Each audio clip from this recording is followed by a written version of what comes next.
Hello YouTubers, Alaska Prepper here. A quick update on what's going on in Massachusetts in the Boston area with the blizzard that they had here just yesterday. So more than 30,000 residents are still without power during this blizzard of 2022. And ladies and gentlemen, I think every single prepper channel will tell you that this is what we prepare for. We do not prepare for the end of the world. We prepare mainly for everyday occurrences, for things that occur with nature, for things that are man-made that may affect our standard of living. Tens of thousands of homes and businesses lost power Saturday as a blizzard hit parts of Massachusetts with strong winds and more than 2 feet of snow. Now, ladies and gentlemen, there are some parts of the country where this is nothing. I'll tell you what. Even though I live in Alaska, 2 feet of snow is 2 feet of snow, no matter where you live. And I would have to say that in some places, 2 feet of snow can be a much bigger issue. And a good example is this. Look at these pictures. The biggest problem that I've found with snow, ladies and gentlemen, is not the snow removal, but where to put it. So if you decide to live in an area that's somewhat congested or has a lot of people per square mile like this, then that should be part of your preparedness plan. Is how am I going to dig out? Where am I going to put the snow? From what I understand, Boston is supposed to be getting a good amount of snow again sometime this week. I could not reiterate more how important it is to have some of those life-saving preps that will really cover your behind in case something like this happens. 30,000 people or 30,000 residents with no electricity. It says that at the height of the storm this Saturday, about 118,000 customers had no electricity. How nice would it be to have just a small generator, one that is large enough to run at the very minimum your home's central heating system. According to the Massachusetts Emergency Management Agency, more than 30,000 customers as of 5 p.m. this Sunday were still without electricity. The hardest hit area has been the Outer Cape, where about 87% of Chatham woke up this Sunday without power. And of course, our prayers go out to all of the people on the East Coast there that have been affected by this. I truly do hope and pray that there are no fatalities. Because, ladies and gentlemen, these are the things that we need to be prepared for. Have some extra food. Have some extra water. Have some water filters. Just in case you run out of water, you can bring some of that snow in. Melt it and put it through a filter and then make that water potable. Boston ties its single-day snowfall record with this blizzard of 2022, where 23.6 inches of snow fell on the city. Ladies and gentlemen, that is just such an incredible amount of snow to fall in one day. Think about it. That is 1 inch per hour on average for an entire day. And not only that, once they clean up, they have to get ready for the next one that's coming sometime in the middle of this week. The blizzard of 2022 was just 1 inch shy of setting a record for the most snow dropped in Boston in one day. The historic winter storm managed to tie Boston's record for the biggest single-day snowfall this Saturday with 23.6 inches, according to the National Weather Service. And although the storm's snowfall was 23.8 inches, 0.2 inches fell at the start of the storm on Friday. So that's why it didn't tie it, because 0.2 of the 23.8 inches fell on Friday. I don't think that they're worrying about that right now in Boston. Right now, what they're worried about is making sure that they clean up, making sure that everyone is safe, and making sure that they restore power to those that have no power right now.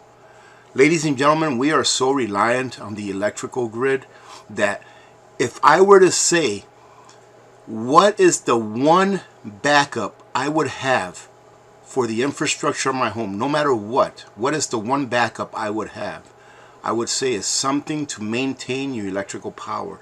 Now, we understand that if it's a very long-term crisis, and if it's some kind of an SHTF per se, that, let's say like a gasoline generator, it's only going to last you as long as you have fuel to run it, and as long as the mechanical parts in it will hold up.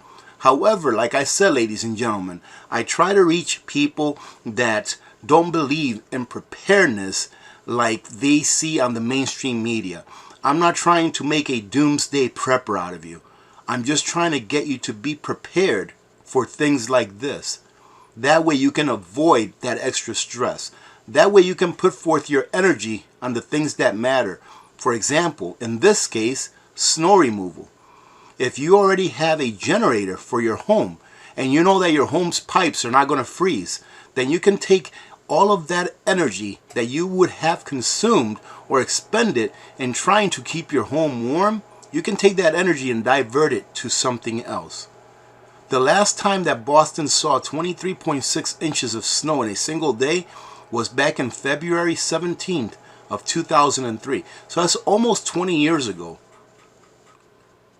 And this snowstorm was recorded as the 4th snowiest January ever, the 7th biggest snowstorm ever, and it tied for the largest one-day snowstorm since 1872.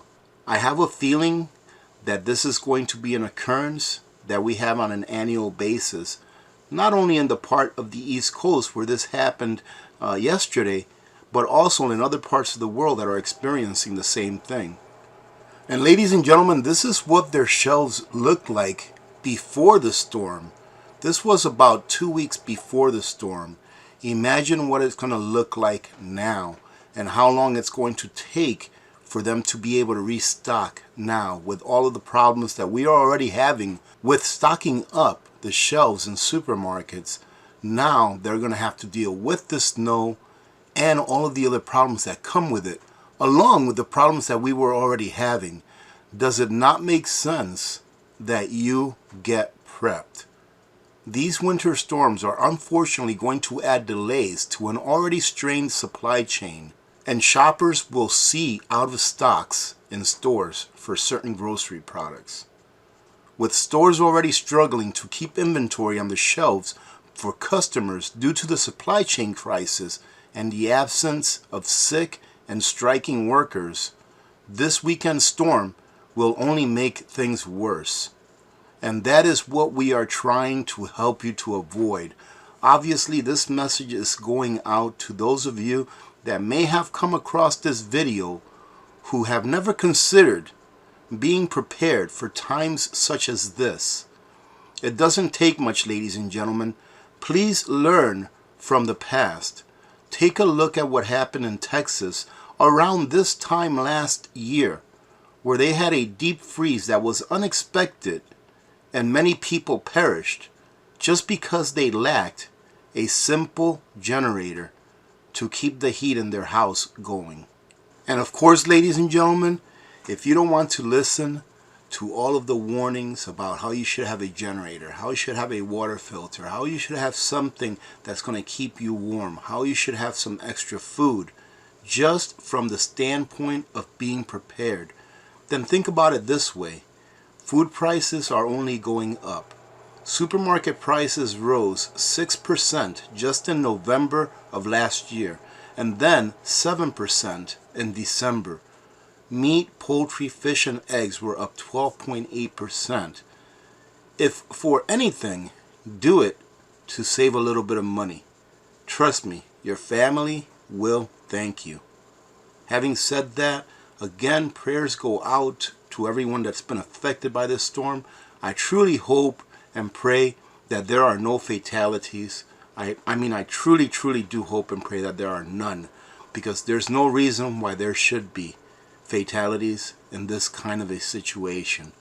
But you never know, ladies and gentlemen.